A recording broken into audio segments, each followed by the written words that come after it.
नमस्ते, good evening everyone. म चाहिँ एउटा सर्ट एन्ड स्विट भिडियो लिएर आएको छु हजुरहरूमाझ।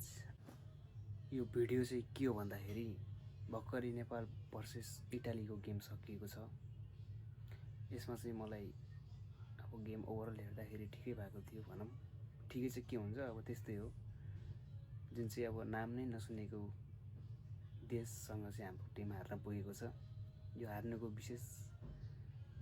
विशेष कारण भनेको चाहिँ हाम्रो क्याप्टेनसिप नभएर हो। क्याप्टेनसिप जुन हाम्रो गरिराख्नु भएको छ अहिले रोहित पौडेलजीले, त्यो क्याप्टेनसिपबाट चाहिँ हजुरले छिटोभन्दा छिटो चाहिँ राजीनामा गर्नु होला भन्न चाहन्छु म चाहिँ। किन भन्दा हजुर ठिक छ, हजुर जस्तो प्लेयर अरू पनि हुनुहुन्छ नि त। दिपेन्द्र सिंह ऐरी, सन्दीप लामिछाने क्याम्प गर्न सक्छन् कि सबैजनाले।